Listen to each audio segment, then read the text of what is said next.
네, 오늘 날씨가 참 많이 덥죠. 습하기도 하고요. 이런 날 기도하러 이 예배당에 오셨는데 은혜의 시간이 되셨으면 좋겠습니다. 오늘 저희가 살펴볼 본문은 예수님께서 바리새인들에게 말씀하신 세 번째 비유입니다. 우리는 보통 이 본문을 흔히들 탕자의 비유라고 그렇게 말하고 있죠. 둘째 아들이 불효막심해서 아버지의 재산을 받아서 다 탕진하고 하였지만 회개하고 다시금 아버지께로 돌아오는 그러한 이야기로만 알고 있습니다. 하지만 최근에 중동에 대한 고대에 대한 연구가 당시의 문화가 좀 더 활발하게 진행이 되면서 이 본문이 조금 더 다르게 이해되고 해석되고 있습니다. 당대의 문화를 저희가 좀 더 이해한다면 이상함을 넘어서 기이한 그런 아버지의 이야기를 우리는 살펴볼 수 있을 것입니다. 그 기이한 아버지에 대해서 한번 알아가 보도록 하겠습니다. 먼저 한 아버지와 두 아들이 있습니다. 그 두 아들 가운데 둘째가 자기의 몫을 미리 좀 아버지에게 떼어달라라고 말합니다. 우리 시대의 눈으로 본다면 그냥 둘째가 아버지께 받을 유산을 미리 좀 땡겨받는구나 정도로 약간은 무례하게 정도 볼 수 있겠죠. 하지만 당대 문화에서 이 말은 난 아버지가 죽었으면 좋겠어요. 그래서 그 돈만 가지면 됩니다 라는 뜻입니다. 왜냐하면 예수님 시대에 아버지가 죽기 전에 결코 유산을 상속하는 일이 거의 없었기 때문입니다. 둘째의 이러한 요구는 그 아버지, 그 가족, 그 마을 전체의 수치나 다름이 없었습니다. 그렇기 때문에 아버지는 그 둘째의 마음을 돌리려고 혼을 낼 수도 있고 야단도 칠 수 있고 모든 말을 다 할 수 있었죠. 하지만 이 기이한 아버지는 그 둘째의 말을 듣고 아무 말도 아무 행동도 하지 않습니다. 그냥 조용히 둘째에게 재산을 나눠줍니다.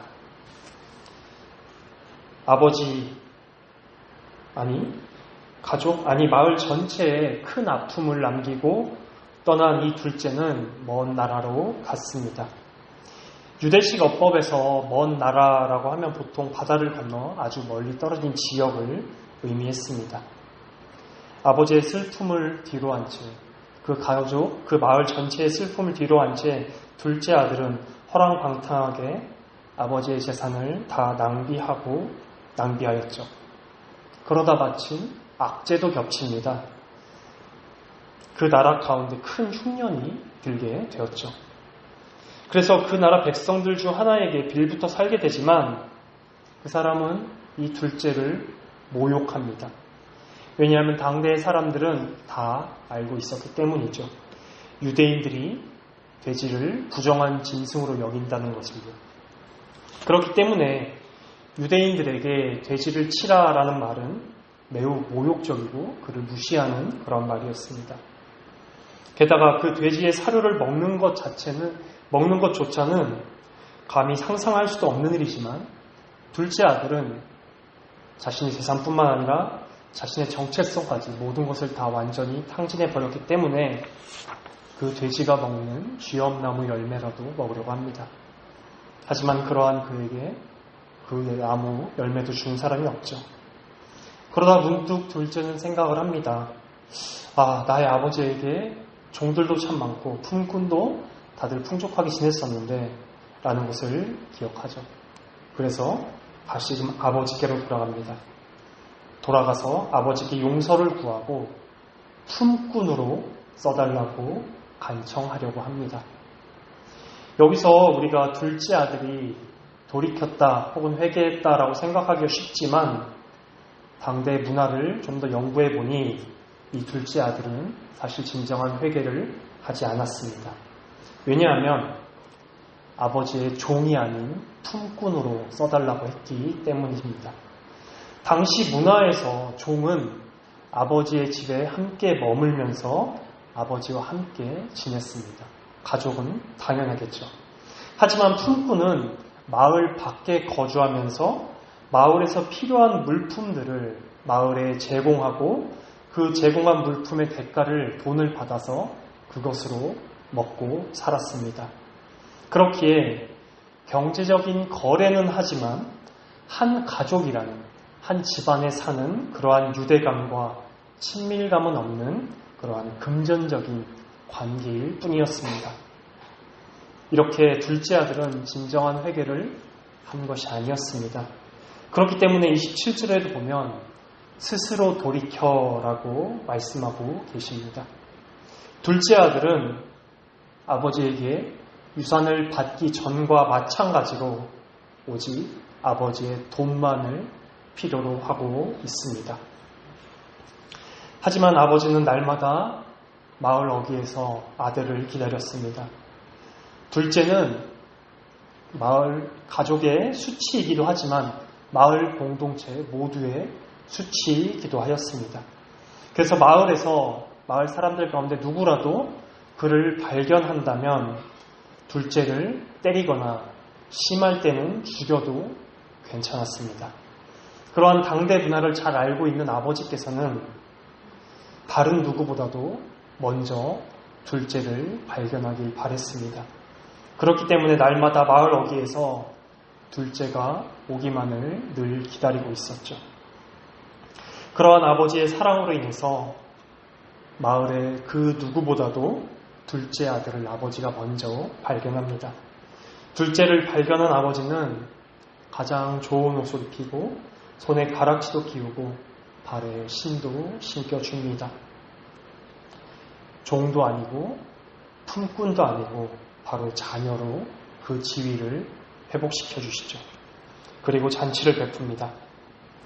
첫째가 밭에서 일을 하다가 집으로 돌아올 때 웬 잔치 소리가 들립니다. 그래서 종을 불러 무슨 일인지 물어보죠. 종은 당신의 동생이 돌아왔고 당신의 아버지가 동생이 건강히 돌아온 것을 기뻐하며 잔치를 베풀었다고 말합니다. 그런데 첫째는 여기서 크게 화를 냅니다. 그리고 집으로 들어가려고 하지도 않습니다. 당대의 문화에 따르면 한 집안에서 이렇게 큰 잔치가 벌어졌을 때는 동네 사람들뿐만이 아니라 그 지역의 어른들이나 그 지역의 유지들도 다 초청을 하였습니다. 그리고 그분들을 대접할 사람이 필요했죠. 바로 첫째였습니다. 하지만 첫째는 당대의 그런 문화를 뻔히 다 알고 있음에도 불구하고 집으로 들어가지 않습니다. 그러면서 아버지를 오히려 욕되게 하죠. 오히려 반대로 아버지가 나와서 다시금 첫째를 맞이합니다. 여기서 첫째는 자신 아버지의 명도 어긴 적이 없는데 염소새끼 한 마리도 자신에게 주지 않았다고 아버지에게 화를 냅니다. 그러면서 30절에 보면 이 아들이라고 표현합니다. 개역개정에는 이 아들이라고 번역이 되어 있지만 헬라어 원어에 보면은 당신의 이 아들이라고 표현되어 있습니다. 즉 아버지를 아버지라고 부르지도 않은 것입니다. 동생도 당신의 아들이지 내 동생이 아닙니다 라고 말하는 것이죠. 잔칫날 집에 들어가서 마을 어르신들을 맞이하고 그들을 대접하지도 않았던, 그러면서 아버지를 모욕했던 첫째였습니다.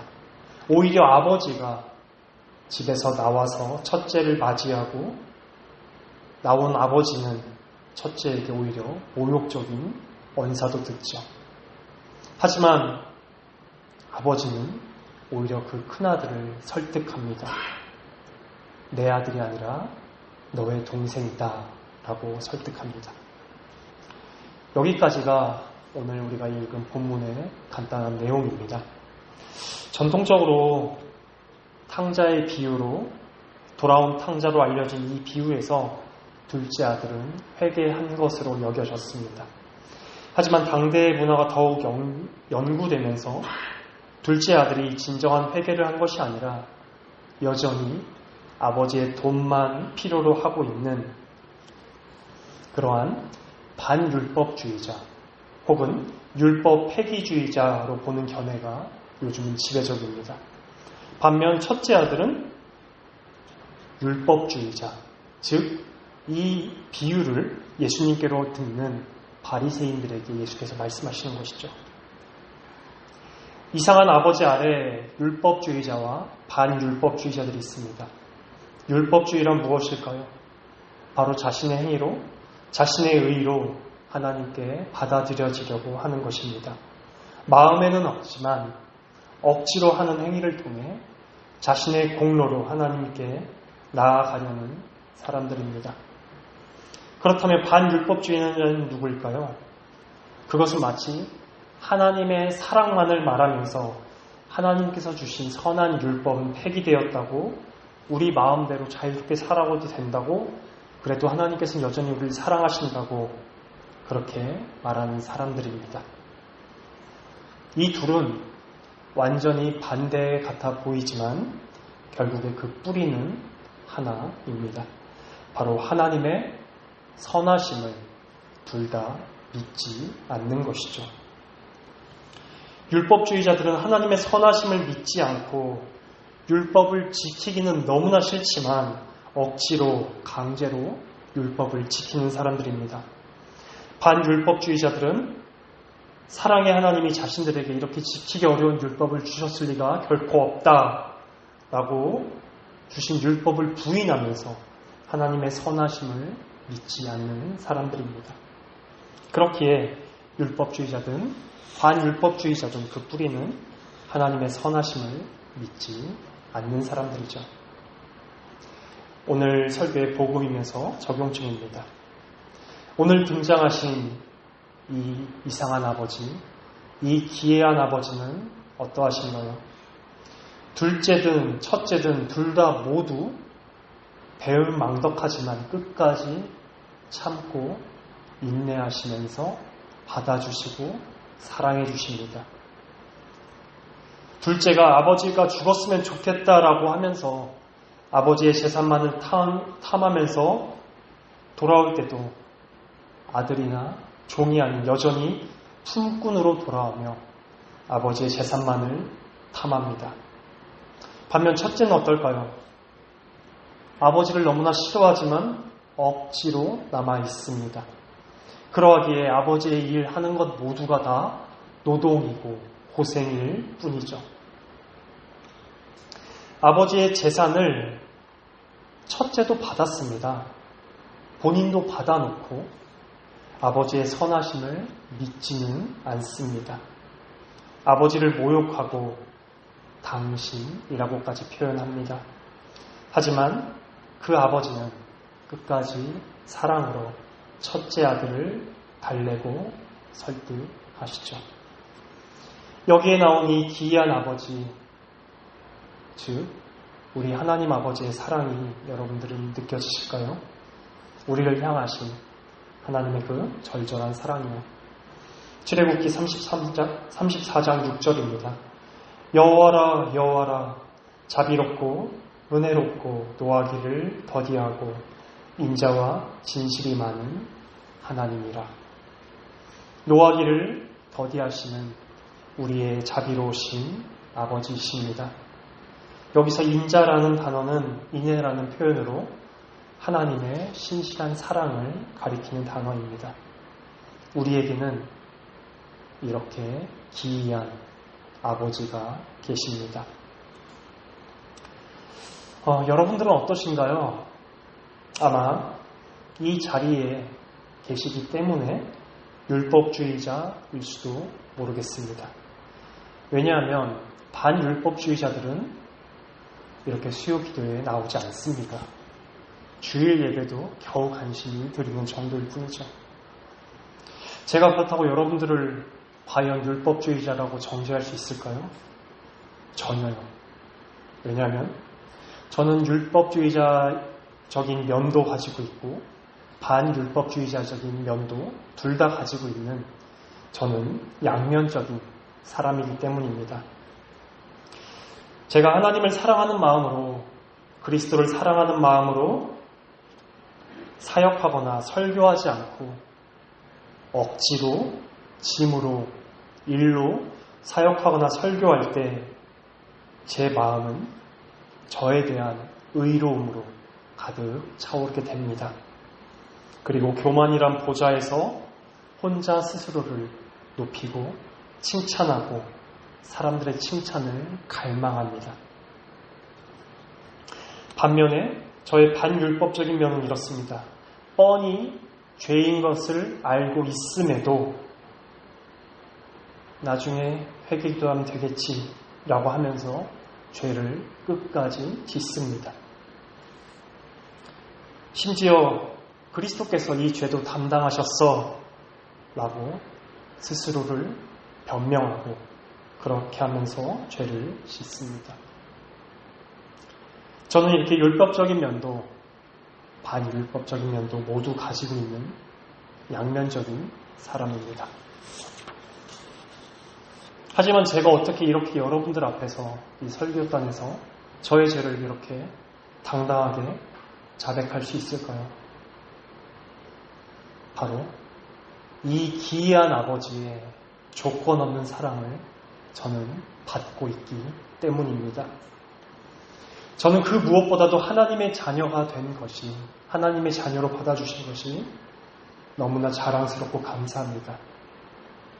다른 사람들의 시선보다도 저는 하나님의 자녀됨이 너무 중요하고 기쁘기 때문에 이렇게 담대하게 설교단에서 여러분들에게 저의 죄된 본성도 이렇게 말할 수 있습니다.